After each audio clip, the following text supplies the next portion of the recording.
Hello and welcome back to Sandip's Astrological Motivation. In today's video, we'll be discussing the scientific significance and details of Ketu, also known as the South Node, in Vedic astrology. We'll also talk about the different effects on an individual's life when Ketu sits in various houses of the horoscope, the important yogas created by Ketu in the horoscope, the astrological rituals for Ketu, and the gemstone and Rudraksha remedies when Ketu is malefic. So, let's begin with the scientific details of Ketu. In Vedic astrology, Ketu is considered a shadow planet, as it doesn't have any physical existence in the solar system. However, it has a significant influence on the lives of individuals, as it represents the karmic imprints of the past lives that shape our present and future. Ketu is associated with spirituality, liberation, enlightenment, and detachment from materialistic desires. Now let's talk about the significance of Ketu in Vedic astrology. Ketu is considered a malefic planet, but its effects are not always negative. It represents the things that we need to let go of in order to achieve spiritual growth and enlightenment.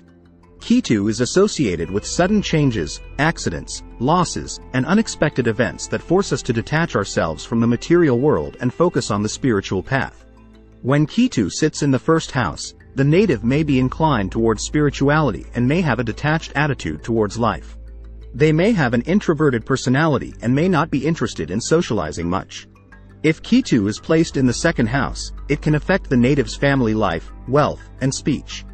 The person may face financial difficulties or may struggle to accumulate wealth. They may also have a tendency to speak less and may not communicate effectively. When Ketu sits in the third house, it can affect the native's relationship with their siblings, communication skills, and courage. The person may have a strained relationship with their siblings or may not have any siblings at all. They may also struggle to express themselves and may lack the courage to take risks. If Ketu is placed in the fourth house, it can affect the native's home, mother, and emotions. The person may have a troubled relationship with their mother or may not have a stable home environment. They may also struggle to control their emotions and may be prone to mood swings. When Ketu sits in the fifth house, it can affect the native's creativity, children, and intelligence. The person may struggle to express themselves creatively or may not have children at all. They may also lack intelligence and may not excel academically.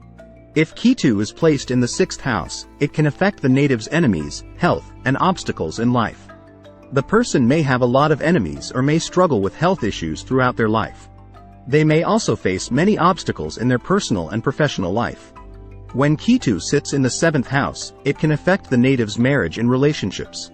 The person may have a troubled married life or may not get married at all. They may also struggle to maintain relationships with others.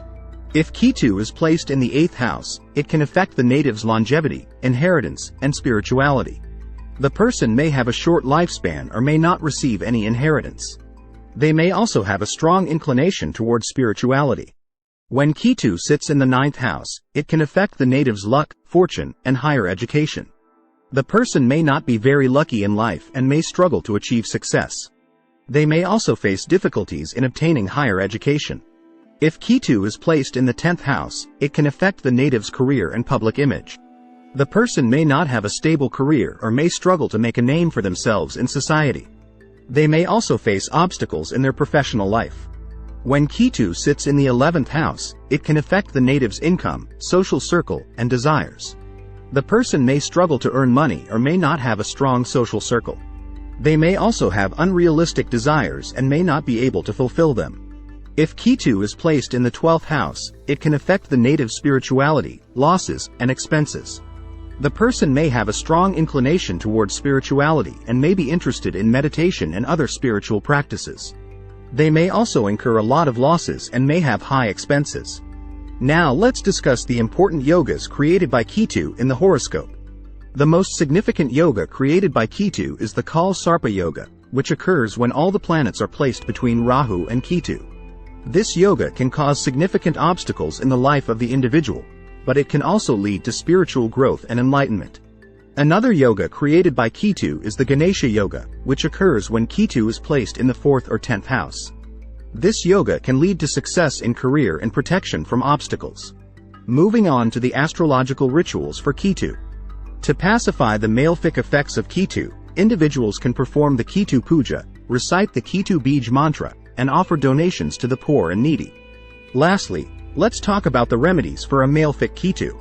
Wearing a cat's eye gemstone can help mitigate the negative effects of Ketu. Chanting the Ketu mantra, Om Kem Ketave Nama, can also be beneficial. Additionally, wearing a 9-faced Rudraksha can help balance the energy of Ketu.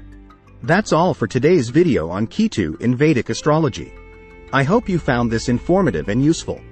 Thank you for watching Sandip's Astrological Motivation.